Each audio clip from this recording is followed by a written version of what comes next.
بسم اللہ الرحمن الرحیم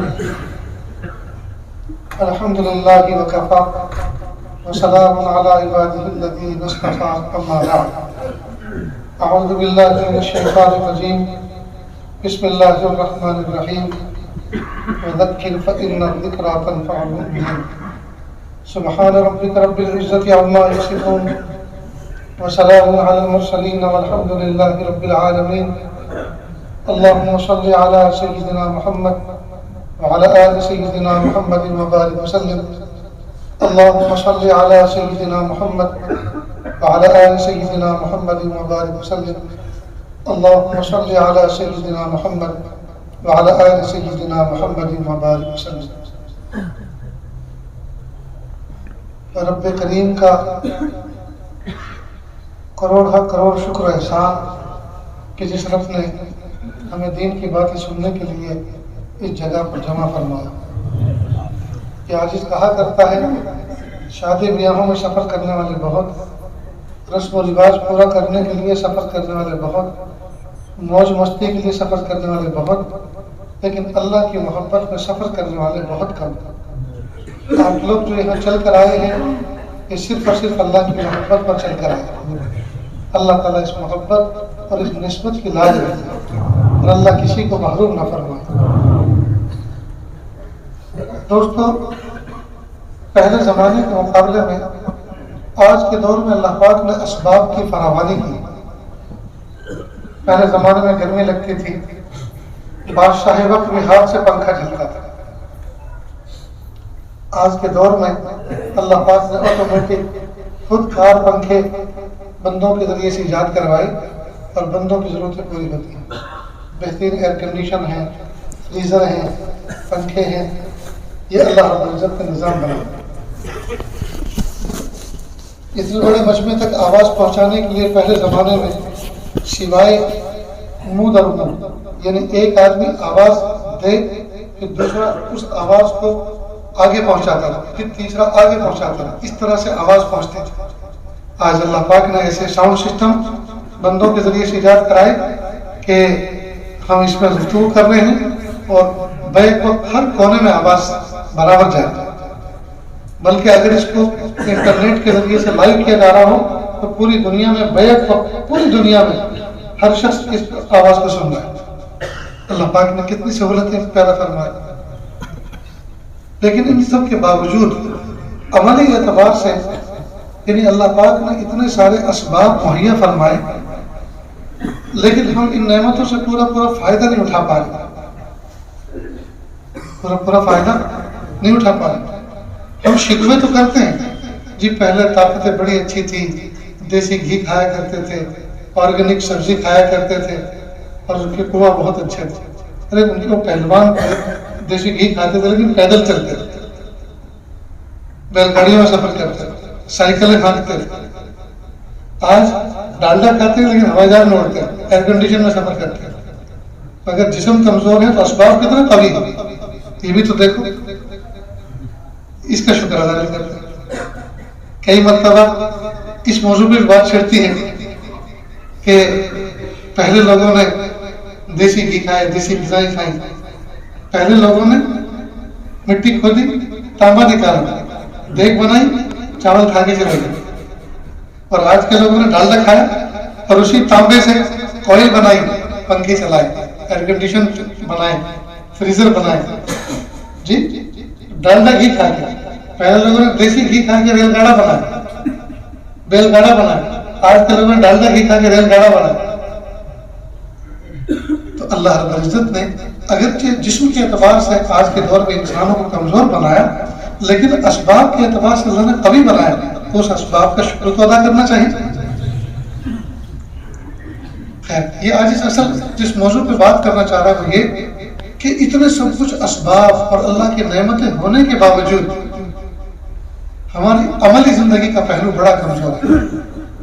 پہلے زمانے میں دیے بتی کی روشنی میں قرآن پاک کی تلاوت کرتے تھے، کتابیں لکھتے تھے. بلکہ دیے بتی کی روشنی میں وہ اتنی کتابیں لکھ گئے کہ آج ٹیوب لائٹ کی روشنی میں ان کو پڑھنا مشکل ہو رہا ہے. وہ اخلاص کے زمانے میں ایسی محنت کرتے گئے. ہمارے اسلاف میں سے غالباً امام غزالی رحمۃ اللہ علیہ کون تھے، ایک مسئلے پر 40 دلیلیں انہوں نے لکھی، چراغ بجھایا اور آپ کو سو گئے. پھر جب لیٹے تو خیال آیا کہ 41ویں دلیل اس کی یہ ہے.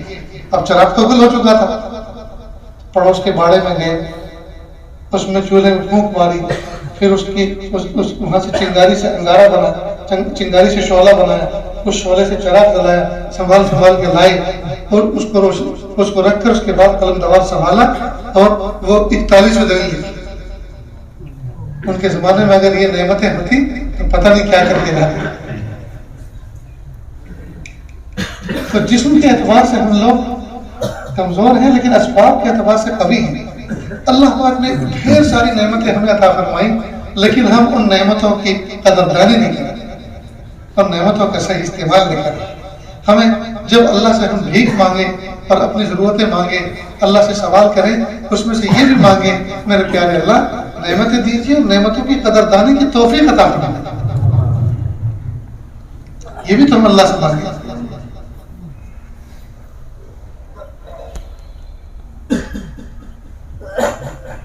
تو عملی اعتبار سے پہلو باوجود اس کے اسباب و وسائل اتنے زیادہ ہیں، کہنا سننا بھی بہت زیادہ ہو رہا ہے، لیکن عملی اعتبار سے ہم کمزور اس لیے ہیں. اس کی کچھ وجوہات ہیں. ان میں سے ایک وجہ یہ ہے کہ جس وقت اس طرح کی محفلیں منعقد ہوتی ہیں، دینی باتیں کہنے سننے کی محفلیں منعقد ہوتی ہیں، تو اس میں ہر شخص یہ نیت کر کے نہیں بیٹھتا کہ مجھے سننا ہے، سننے کے بعد اس پر عمل کرنا ہے. یہ نیت نہیں کرتی، لہذا نفع پورا نہیں ہوتا. دوسرا یہ کہ یہ دعا کر کے نہیں آتے کہ پیارے اللہ آج کی اس محفل میں کوئی بات ایسی کانوں کے راستے دل اور دماغ میں پہنچا دیجیے کہ زندگی میں انقلاب پیدا ہو. یہ دعا کر کے نہیں بیٹھتے، نیت کر کے نہیں بیٹھتے. اور کئی مرتبہ یہ سوچتے ہیں یہ جو بات ہو رہی ہے یہ جنرلی سب کو کہی جا رہی ہے، میں اس کا مخاطب نہیں ہوں. تو اگر ہر آدمی یہ سوچے گا میں اس کا مخاطب نہیں ہوں تو یہ پھر فضا میں ضائع ہوئے نا. یہ باتیں پھر یہ تو دل پہ نہ لگی، یہ تو دل پہ لگانے کے لیے تھی. اس لیے دوستو جب بھی کسی کی محفل میں بیٹھیں یہی دعا یہی نیت کر کے بیٹھیں پیارے اللہ آج کی اس محفل میں جو دین کی باتیں کہی جائیں، جو اسلام و تربیت کی بات کہی جائے، وہ بات میرے کانوں کے راستے سے دل اور دماغ پر اثر انداز کر دیجیے. ایک بزرگ کے پاس ایک عورت آئی اور آ کر کہنے لگی حضرت میرا بچہ یہ میٹھا کھاتا ہے، گڑ کھاتا ہے، آپ کو نصیحت فرما دیجیے، دعا کر دیجیے، دم کر دیجیے، تعویذ دے دیجیے کہ میٹھا کھانا بند کر دیں. ایسا کرو آپ 3 دن کے بعد لمبا دور دراز سے سفر کر کے پیدل آئی تو چلی گئی. پھر واپس آئی، جب آئی تو بچے کے سر پہ ہاتھ رکھا اور بڑی محبت سے کہا بیٹا میٹھا مت کھایا کرو، اس سے پیٹ میں کیڑے پڑ جاتے ہیں، دانت خراب ہوتے ہیں، کثرت سے میٹھا کھانا یہ صحت کے لیے بیٹا مضر ہے. بس یہ بات بتا لے. اب وہ بڑھیا بگڑ گئی اور کہیں یہ بات تو 3 دن پہلے بھی کہہ سکتے تھے، مجھے پیدل بھجوایا، پیدل پھر بلایا. میں تو سمجھ رہی تھی کہ آپ تعویذ لکھ رہے ہوں گے چاند کی روشنی میں اور 3 دن لگیں گے اس کو لکھنے میں، تیار کرنے میں. کچھ ایسا ہوگا کچھ دم کرتے، کچھ تعویذ لکھتے، نہ کچھ دم کیا نہ تعویذ کیا، بس سرکار رکھ کے دعا دے دی اور کچھ نصیحت کر دی. بڑی بھی بات دراتی کہتی ہے 3 دن پہلے جب آئی تھی تو میں خود کثرت سے میٹھا کھانے کا عادی تھا. میں نے سوچا میری نصیحت میں پھر اثر کیا ہے، میری نصیحت میں اثر کیسا ہوتا، لہٰذا پہلے میں نے میٹھا چھوڑا اور میٹھے کی برائی کو اپنے دل میں بٹھایا. اور اب میں نے جو کہا ہے انشاءاللہ اس بچے کے دل پہ اس کا اثر ہوگا، اس لیے کہ میں نے اخلاص کے ساتھ عمل کے ساتھ نصیحت کی ہے اور عمل کا اثر ہوتا ہے. تو دوستو کہنے والا بھی نیت کرے کہ پیارے اللہ زبان سے کوئی ایسی بات کہلائیے، ایسے انداز سے کہلائیے کہ سامنے والے کے دلوں کو اپیل کرے، اور سننے والے بھی نیت کریں پیارے اللہ زمانہ ہو گیا سنتے سنتے، آج تو کوئی ایسی بات سنا دیجئے کہ جو دل کانوں کے راستے سے دل اور دماغ کو متاثر کرے. تو جب ان نیتوں کے ساتھ ہم بیٹھیں گے اور شریک ہوں گے انشاءاللہ ضرور دامن بھر کے اٹھیں گے اور ضرور اللہ تعالیٰ توفیق عطا فرمائے گا.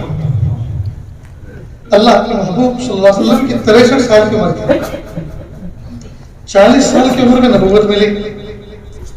اب بچے کتنے 23 سال کا مختصر سا وقفہ 23 سال کا مختصر سا وقفہ ہے. اس مختصر سے وقفے میں ہر پشت و بالا میں ہر کچے اور پکے گھر میں کلمہ پہنچا دیا. یہ محبوب صلی اللہ علیہ وسلم کا معجزہ، یہ اللہ رب العزت کی خاص رحمت تھی. یہ محبوب صلی اللہ علیہ وسلم کا اخلاص تھا اور سننے والوں کا اخلاص تھا کہ انہوں نے بات کو لیا اور فوراً آگے لے کے چلے گئے. اتنے اطاعت گزار تھے صحابہ کرام کہ ایک صحابی کو اللہ کے محبوب صلی اللہ علیہ وسلم نے فرمایا کہ دیکھو یہ بات میں نے کہہ دی، اب پیچھے مڑ کے مت دیکھنا، جاؤ نکل جاؤ. فوراً کوئی بات نہیں سنو تو انہوں نے پیچھے مڑ کے نہیں دیکھا بلکہ وہ رجعت قہقری یعنی الٹے قدم پیچھے آئے تاکہ حضور نے جو فرمایا کہ پیچھے مڑ کے مت دیکھنا اس کے ظاہر پر بھی عمل ہو جائے. لہٰذا مڑ کے نہیں دیکھا بلکہ پیچھے آئے. جی اللہ کے رسول کیا فرمانا تھا، کیا بات یاد آیا. پھر اس پہ ایک بات ایڈ کی، اب جاؤ. انہوں نے اس پر عمل کیا. تو دوستو ہم سنتے سن ہو چکے، زمانہ ہو گیا لیکن عمل پر کھڑے نہیں ہوئے. وجہ اس کی یہ ہے کہ ہم نہ اخلاص کے ساتھ سن رہے ہیں، نہ نیت کی ہے، نہ ارادہ کیا ہے. زندگی بدلنے کا ارادہ نہیں کیا تو زندگی بدلے گی کیسے؟ تو محبوب صلی اللہ علیہ وسلم نے 23 سال کے مختصر سے عرصے میں پوری دنیا میں دین پہنچا دیا. ایک مرتبہ میں ریاست کشمیر کے اندر کسی علاقے میں گیا، زمین سے 10,000 فٹ کی بلندی پر ایک پہاڑی اذان کی آواز آئی تو وہاں سے اوپر سے آواز آ رہی ہے. میں نے اپنی پگڑی یوں سنبھال کے ایسے دیکھا اور پھر سوچا پیارے اللہ اس پہاڑی پر کس نے کلمہ پہنچایا تھا، کس نے پہنچایا تھا؟ دوستو دین کی خدمت کرنے والوں نے معمولی خدمتیں نہیں کی. فروخ نام کے ایک تابعی تھے مدینہ منورہ، فروخ نام کے.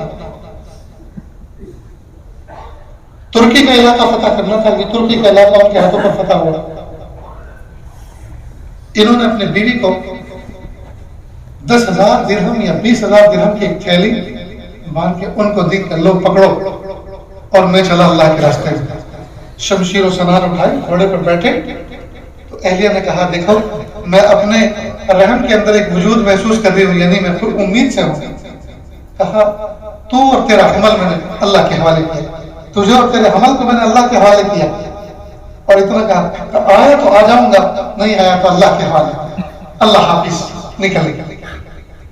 اللہ کی شان ایک دن نہیں، 2 دن نہیں، ایک ہفتہ نہیں، 2 ہفتے نہیں، 1 مہینہ نہیں، 2 مہینے نہیں، 1 سال نہیں، 2 سال نہیں، بلکہ تقریباً 15-20 سال کے بعد ایک مسافر رات کو آیا. جس وقت گئے تھے افغانی عمر کے تھے، واپس آئے تو بوڑھے ہو چکے تھے، بویں سفید ہو گئی، داڑھی سفید ہو گئی، بینائی ویک ہو گئی، کمزور ہو گئی. اور کمزور نگاہوں سے رات کی تاریکی میں مدینے کی گلیوں میں اندازہ کر رہے تھے میرا گھر کون سا ہے. کیونکہ 20 سال کا وقفہ کوئی معمولی وقفہ نہیں ہے. جی دن اور رات بدل چکے تھے، راستے بدل چکے تھے، مکانات کے ڈھانچے بدل چکے تھے. اب اندازے سے شاید یہ میرا گھر ہوگا، شاید یہ میرا گھر ہوگا. پھر تیقن کے ساتھ ایک دروازے کو دیکھا نہیں یہی میرا گھر ہے. اور گھوڑے پر بیٹھے بیٹھے نیزے کی انی سے نوک سے زور سے اس کو یوں دھکا دیا، دروازہ کھلا، گھوڑا اندر انٹر ہوا تو دیکھا کہ شہر کے اندر، چوک کے اندر ایک نوجوان سویا ہوا ہے. فوراً کھڑا ہو گیا، یہ اجنبی مدینے کی گلی میں، مدینے کے محلے میں بغیر اجازت کی یہ کون شخص رات کو داخل ہو گیا؟ کہ بیٹا معاف کرو، میں شاید اس کو اپنا گھر سمجھا. کہ اچھا چوری اور سینہ چوری، ایک تو بغیر اجازت کے گھر میں انٹر ہو رہے ہیں اور پھر اس کو اپنا گھر بھی سمجھ رہے ہیں. دامن پکڑ کے اٹھا دیا نیچے نوجوان نے. اب یہ جو آپس میں یہ سب معاملہ چلا تو اوپر بالا خانے میں اس بچے کی بوڑھی ماں سوئی ہوئی تھی. فوراً بیدار ہوئی، سوچا اوہو 20 سال پرانا مسافر آ گیا ہے. فوراً نیچے اتری اور کہا بیٹا معافی، یہ تمہارے ابو تھے جب تم دنیا میں نہیں آئے تھے، یہ اس وقت سے اللہ کے راستے میں نکلے ہوئے تھے فتوحات کے لیے، اور یہ آج واپس لوٹ کر آئے ہیں. ہمیں امید بھی نہیں تھی. دوستوں نے سوچو تو صحیح، نہ فون تھا، نہ انٹرنیٹ تھا، نہ کوئی اور مواصلات کا ذریعہ تھا، نہ کوئی اور کوئی خبر تھی. جی کیسے دن اس عورت نے گزارے ہوں گے. خیر بچے نے معافی مانگی اور یہ جو ہے اس بچے کی والدہ کے ساتھ بالا خانے میں بیٹھے. اب جو 20 سال پرانی داستان چھڑی تو فجر کی اذان ہو گئی. خیر بچہ تو پہلے سے اٹھ کے جا چکا تھا حرم. اب یہ جب مسجد نبی کی طرف چلے پوچھا وہ جو میں 20,000 دے کر گیا تھا کچھ کمی تو نہیں ہوئی؟ کہاں خرچ ہوئے کیا؟ کہا جاؤ نماز پڑھ کر آؤ بعد میں بتا دیں. ابھی مسجد نبی میں پہنچے کیونکہ پہلے سے لوگ پہنچ چکے تھے پیچھے کی صف میں تھے. مسجد نبی میں اس زمانے میں زیتون کے تیل کا شراب جلا کرتا تھا. اب جیسے سلام پھیرا سلام کے بعد تسبیحات سے فارغ ہو کر ایک شخص نوجوان ممبر رسول صلی اللہ علیہ وسلم پہ بیٹھا اور حدیث سند کی بیان کی اور بہت سارے نوجوان بچے بیٹھے ہوئے تھے انہوں نے اس حدیث کا املا کرنا شروع کیا. تو اس شخص نے کسی سے پوچھا من هذا الشاب یہ جوان کون ہے جو درس دے رہا ہے ممبر پر؟ کسی نے کہا انت لا تعرف آپ جانتے نہیں ہیں شاید آپ اجنبی ہیں. حضرت ربیعۃ الرائے بن فروخ یہ ربیعۃ الرائے ابن فروخ ہے. فروخ تو یہ خود تھے یہ فروخ کے بیٹے ربیعۃ الرائے. بس وہاں سے اٹھے واپس گھر آئے. بیوی نے پوچھا کیا دیکھا؟ کہ میں نے اپنی سلبی اولاد کو ممبر رسول صلی اللہ علیہ وسلم پہ بیٹھ کر درس حدیث دیتے ہوئے دیکھا کہ وہ 20,000 اس پہ خرچ کرتا. دوستو ہم تک جو دین پہنچا ہم تک جو علم پہنچا ہم تک جو حدیث اور تفسیر اور فقہ پہنچا مدینہ کی اس بڑھیا کا بھی حصہ تھا. تو یہ دین جو ہم تک پہنچا افسوس کی بات ہے کہ ہم اس کی قدر نہیں کر پا رہے. اتنے بہترین اسباب و وسائل اللہ پاک نے عطا فرمائے ہیں. اینڈرائڈ فون ہیں ان کے ذریعے سے ہم کتابوں کو ڈاؤن لوڈ کر کے ان کو مختلف اوقات میں پڑھ سکتے ہیں. جی ہم بزرگان دین کے بیانات کو سن سکتے ہیں. ہم آن لائن کہیں بھی دنیا میں کوئی واعظ نصیحت ہو رہی ہے اس میں جڑ سکتے ہیں. اتنے سارے اللہ پاک نے اسباب و وسائل دیے لیکن ہم اسباب و وسائل کو شیطان کی ترجمانی کے لیے شیطان کو خوش کرنے والے کاموں میں تو اپنی انرجی کو لاس کر رہے ہیں. لیکن ہم اپنے بچوں کو اور بچے اپنی صلاحیتوں کو دین کی اشاعت کے لیے دین کی ترجمانی کے لیے دین سیکھنے کے لیے ان سب اسباب و وسائل کو استعمال نہیں کرتے. تو محبوب صلی اللہ علیہ وسلم نے مختصر سے 23 سال کے عرصے میں ہر پشت و بالا میں ہر کچے پکے گھر میں ہر نیچے اوپر کے محلوں میں یہ دین پہنچا دیا. یہ ان کے اخلاص کی بنیادوں پر پہنچا. یہ اخلاص کی بنیادوں پر پہنچا. ان کے اندر طلب تھی ان کے اندر اخلاص تھا ان کے اندر جی تڑپ تھی. اللہ تعالیٰ یہ تڑپ اور یہ طلب یہ اخلاص یہ دولت ہمیں بھی عطا فرمائے. تو محبوب صلی اللہ علیہ وسلم نے جو دین کی تعلیمات عام کی اور جو دین کی تعلیمات پہنچائی اس میں سے ایک بنیادی وجہ یہ تھی کہ اللہ کے محبوب صلی اللہ علیہ وسلم کا دل نرم دلی تھی. شفقت اور رحمت محبوب صلی اللہ علیہ وسلم کے سینے میں کوٹ کوٹ کے بھری ہوئی. اس لیے جس عالم میں جس طالب علم میں جس دائی میں یہ صفت ہوگی لوگ اس کی طرف کھینچے کھینچے آئیں گے. اور جو ہر وقت 11,000 کی لائن لے کر بیٹھا ہوگا ہر وقت بھیٹر بن کے بیٹھا ہوگا ہر وقت منہ پھاں کرتا ہوگا کوئی آدمی اس کے پاس لگے گا نہیں. آج کے دور میں کوئی آدمی اس کے پاس لگے گا نہیں کیونکہ طلب بہت کمزور ہو گئی. آج کے دور میں تو چائے پلا کے اگر کسی کو دین کی بات سکھائی جا سکتی ہو اور وہ چائے پی کر سننے کے لیے تیار ہے تو پلا دو. سودا سستا ہے.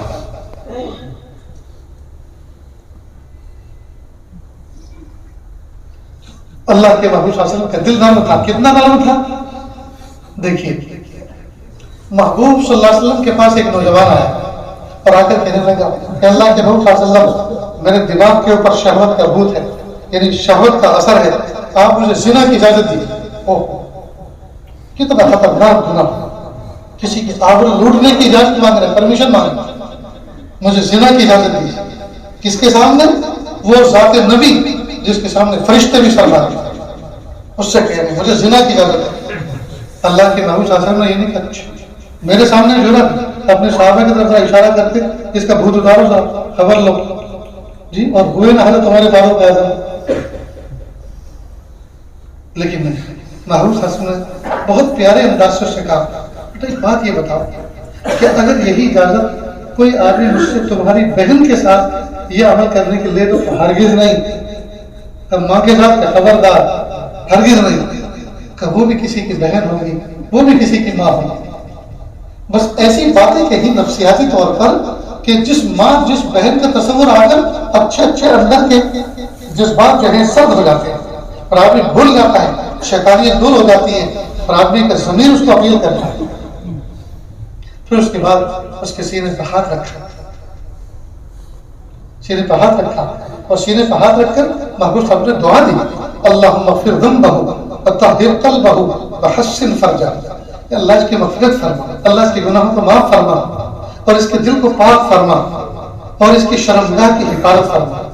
یہ صحابی فرماتے ہیں کہ ویسے تو مجھے گناہوں سے نفرت تھی، لیکن زنا جیسے گناہ سے اتنی شدید نفرت ہو گئی تھی کہ اور کسی گناہ سے اتنی گھن اور اتنی نفرت نہیں آتی جتنا زنا کے تصور سے آتی۔ یہ محبوب صلی اللہ علیہ وسلم کی فیض نظر ہے۔ اگر اللہ کے محبوب صلی اللہ علیہ وسلم کو بھگا دیتے تو یہ بندہ تو برباد ہی ہو گیا،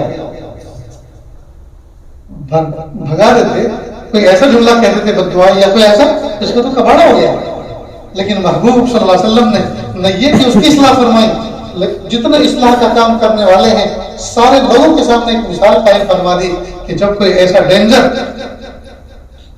پوزیشن لے کر بھی آپ کے سامنے آئے، ہمت مت ہارنا، اس کو نصیحت کرنا، نرم دلی کے ساتھ پیش ہونا، اس کو پیار دینا، اس کو شفقت دینا۔ اور دوستو، میں کئی مدرسوں کے اندر میں نے دینی خدمات انجام دی ہیں، تو دارالفلاح ادارے جس ادارے سے میں فارغ ہوا اس میں کتب خانے کی نظامت کی، تو بہت سے طلبا کو محتم وقت کی محتم بھیجتے تھے، جاؤ کتب خانے میں کتابیں جمع کرو اور بھاگو یہاں سے، گیٹ آؤٹ کرو۔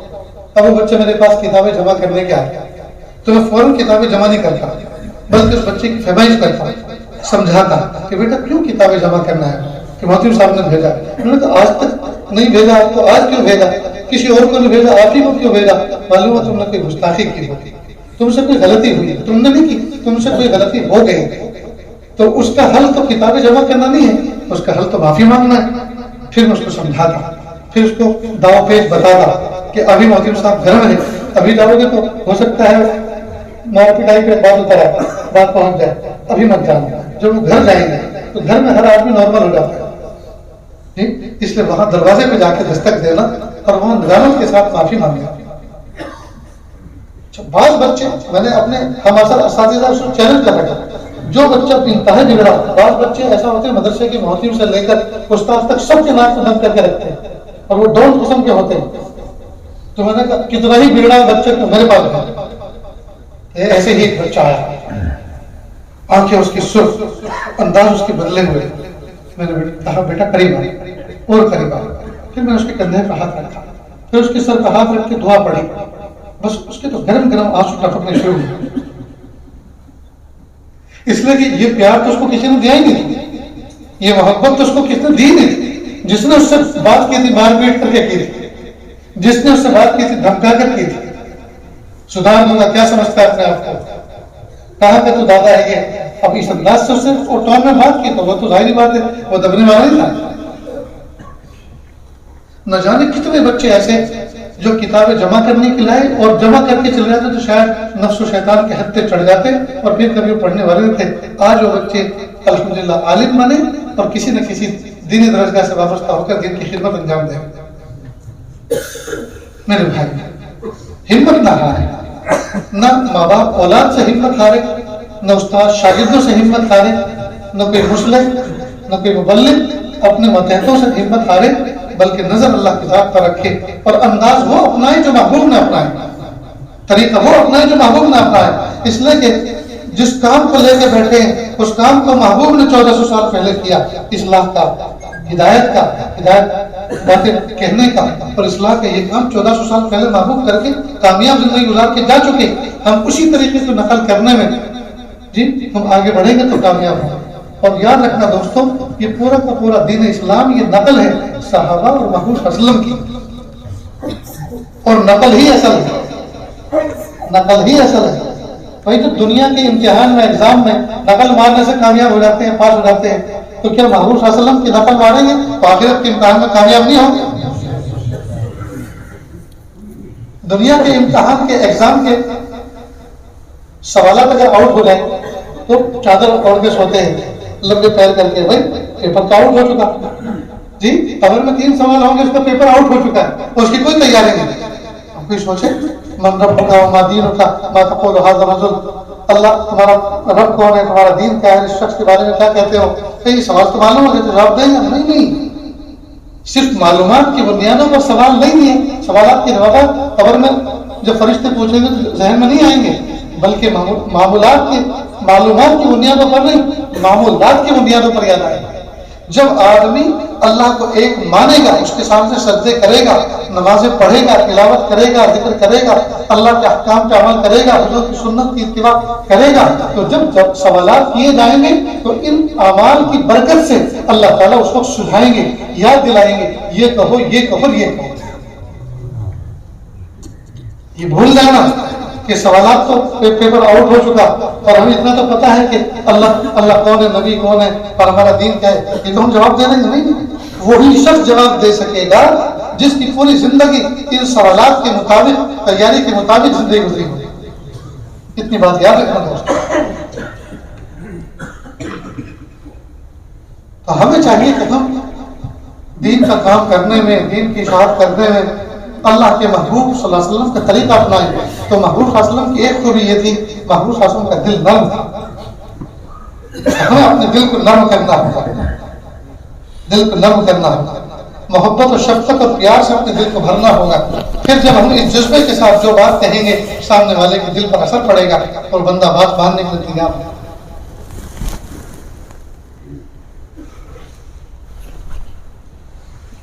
دوسری صفت اللہ کے محبوب صلی اللہ علیہ وسلم کی دعوت کامیاب ہونے کی یہ تھی کہ اللہ کے محبوب صلی اللہ علیہ وسلم بذات خود عملی طور پر عملی دعوت دیں.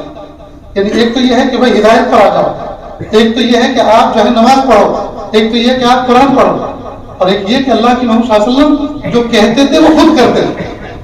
اور عملی دعوت زیادہ مؤثر ہوتی ہے قولی دعوت کے مقابلے میں. لہذا اللہ کی محبوب صلی اللہ علیہ وسلم نے نماز کا حکم دیا اور کہا 5 وقت کی نماز تم پہ فرض ہے. ہمیں تو کہا 5 وقت کی فرض ہے، اور خود اشراق بھی پڑھی، چاش بھی پڑھی، تہجد بھی پڑھی، ابراہیم بھی پڑھی، صلاۃ التسبیح بھی پڑھی. کتنی نمازیں محبوب نے پڑھی. معلوم ہوا کہ جب ہمیں نماز کا حکم دیا محبوب صلی اللہ علیہ وسلم نے تو خود اس پر اس کے اعلیٰ درجے پر عمل کر کے دکھایا. معلوم ہوا دعوت وہی زیادہ مؤثر ہوتی ہے جس پر کہنے والا اپنے قول پر عمل کرنے والا بھی. آج باتیں اثر اس لیے نہیں رکھ رہی سامنے والوں کے دلوں پر کہ کئی مرتبہ کہنے والا خود اپنی باتوں پر عمل کرنے والا نہیں. اللہ ہم سب کو عمل کرنے والا بنا. قولی دعوت کے مقابلے میں دوستوں عملی دعوت زیادہ مؤثر ہوا کرتی. اب ہم نے گٹکا کھا رکھا ہے، پان بیڑی سگریٹ خود بد عمل ہیں اور یہی نصیحت ہم دوسروں کو کر رہے ہیں. کون ہماری بات پہ عمل کر لے گا؟ ایک باپ ہے، 2 انگلیوں کے درمیان سگریٹ بیڑی دبائی ہوئی ہے، دھواں اس کو اڑ رہا ہے اور بچہ اسموکنگ کرتے اے شروع کر دی تو نے، شرم نہیں آتی؟ اب وہ بچہ اگرچہ باپ کے سامنے ادباً کچھ نہیں کہہ رہا لیکن اس کا دل تو پیچھے ہے نا. وہ تو کہہ رہا مجھے تو کہہ رہے شرم نہیں آتی اور شرم خود کو نہیں آتی، اور یہ مجھے نصیحت کر رہے ہیں اور انگلی چغلی کر رہی ہیں کہ اس میں سے دھواں اٹھ رہا ہے. تو اگرچہ بچہ ہمارے سامنے ادب کی وجہ سے کچھ نہ کہہ سکے لیکن اس کا دل تو مطمئن نہیں ہوگا نا. دل تو شکوہ کرے گا کہ باپ اس بات کی مجھے نصیحت کر رہا ہے جس پر خود اس کا عمل نہیں. اس لیے دوستو عملی دعوت قولی دعوت کے مقابلے میں زیادہ اثر انداز ہوا کرتا. میرے والد بزرگوار اللہ تعالیٰ کی قبر کو نور سے منور فرمائے. ایک مرتبہ فجر کی نماز کے بعد میں نے اپنی بستی میں پتہ نہیں زمانے تعلیم میں کیا واقعہ ہے، جب میں فارغ ہو چکا تھا پہلے فجر کے بعد کچھ نصیحت کی تو لوگ جو بوڑھے تھے، حقہ پینے والے، بیڑی سگریٹ پینے والے خوب کھانسے. کبھی اس کونے سے جو آواز کبھی ادھر سے. تو میں نے تھوڑا سا جھلا کر غصے میں کہا اور پیو حقے اور پیو بیڑی. شہد کا ستیہ ناش کر دیا، دین کی محفل کا ستیہ ناش کر دیا. اس طرح کی بات کہہ دی. 2-3 دن کے بعد ہمارے گھر میں بیٹھے میں کوئی شخص آئے، والد صاحب سے کہا حقہ نہیں بن رہے. کہ وہ تو میں نے چھوڑ دیا. کہ یہ کب چھوڑا؟ کہ بیٹا تو منبر پر بیٹھ کے امت کے سامنے حکے بیڑی کی برائی بیان کر رہا ہے اور اس کا باپ بھی اس کی بات پہ عمل نہ کرے تو اس کی بات میں تاثیر کہاں سے پیدا ہوتی ہے؟ یہ معمولی بات نہیں ہے دوستوں. گھر کا فرد اگر پہلے عمل کرے گا تو دوسرے والے ضرور عمل کریں گے. گھر کا فرد اگر عمل نہ کرے تو پھر وہ دعوت بھی مؤثر نہیں ہوگی.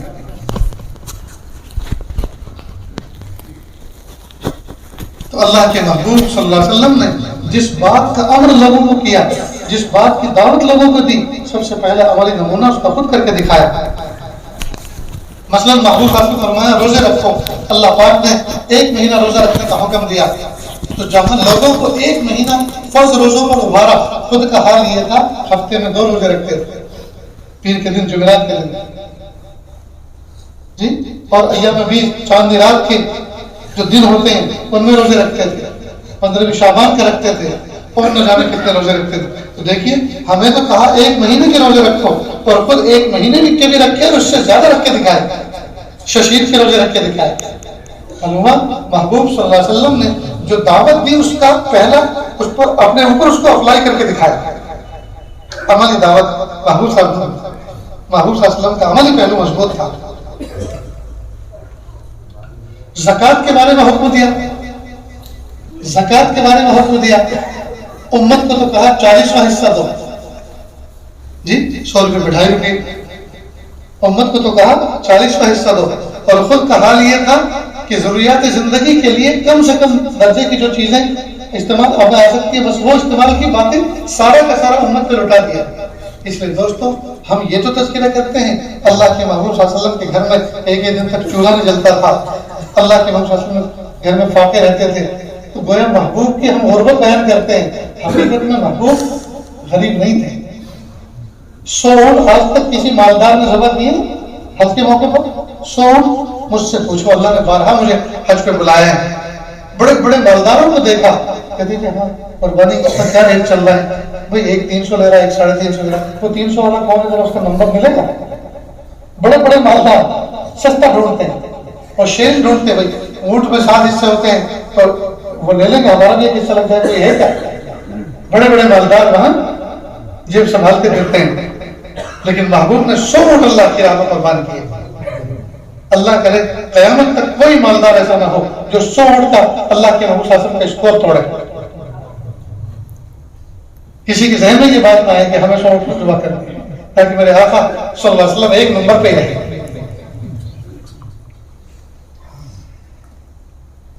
تو دیکھیے، تو ہم لوگ جو ہیں محبوب صلی اللہ علیہ وسلم کی یہ حالت تو بیان کرتے ہیں لیکن یہ کبھی نہ سمجھے کہ اللہ کے محبوب صلی اللہ علیہ وسلم غریب تھے، غریب نہیں تھے، مالدار تھے. مال اپنی ذات پر خرچ نہیں کیا، یہ امت پر خرچ کیا. ایک مرتبہ عصر کی نماز پڑھی اور نماز پڑھنے کے بعد فوراً حجرے شریف میں تشریف لے گئے اور جا کر تھوڑی دیر کے بعد پھر آئے، بیٹھ گئے. صحابہ نے پوچھے اللہ کے رسول صلی اللہ علیہ وسلم آج آپ کے ایک عمل عجیب دیکھا کہ آپ نماز کا سلام پھر کے کمرے میں گئے پھر واپس آئے. تو کہا اصل میں میری نماز کے اندر خیال آیا کچھ درہم و دینار گھر میں باقی تھے تو میں ان کو ٹھکانے لگا کر آیا ہوں. ایسا نہ ہو کہ میرے گھر کے اندر ایک رات ایسی گزر جائے جس میں وہ درہم و دینار رکھے رہیں اور ضرورت مند ضرورت کے اعتبار سے پریشان رہے. میں نے سوچا کہ اس کو واپس اس کو پہنچاؤں، اس کے اس حق کو حقدار تک پہنچا. تو محبوب نے مال جمع کر کے نہیں رکھا، امت پہ خرچ کیا. تو ادھر تو امت کو کہا کہ 40واں حصہ دو اور خود اعلیٰ قسم کے فرض پر عمل کر کے دکھایا. معلوم عملی دعوت مؤثر ہوتی ہے. اسی لیے تو 23 سال کے مختصر سے عرصے میں پوری دنیا کے اندر ڈنکا بج گیا اسلام کا. غزوہ احزاب کے موقع پر صحابہ کرام کو کہا خندق کھودو. اب خندق کھودنی شروع کی اور ہر ایک کے حصے میں کچھ فٹ کی جگہ دے دی. یہاں سے یہاں تک آپ کو کھودنا ہے، یہاں سے یہاں تک آپ کو کھودنا ہے، اور اپنے حصے میں سب سے زیادہ ڈبل جگہ لی کہ مجھے اتنا کھودنا. کائنات کے سردار، نبیوں کے سردار جی اللہ کے محبوب صلی اللہ علیہ وسلم، ان کا حال یہ ہے کہ بیٹھ کر اشارے اور آرڈر اور حکم نہیں دے رہے، سپروائزنگ نہیں کر رہے، بلکہ خود عمل میں لگے ہوئے. اور ایک صحابی آئے، 2-3 صحابی مل کر آئے اور اپنے پیٹ کے اوپر سے کرتا ہٹا کر دکھایا، چادر ہٹا کر دکھائی. اللہ کے محبوب صلی اللہ علیہ وسلم بھوک کی وجہ سے حال خراب ہے، پتھر ہم نے باندھ رکھے ہیں پیٹ پر تاکہ ذرا سہارا رہے.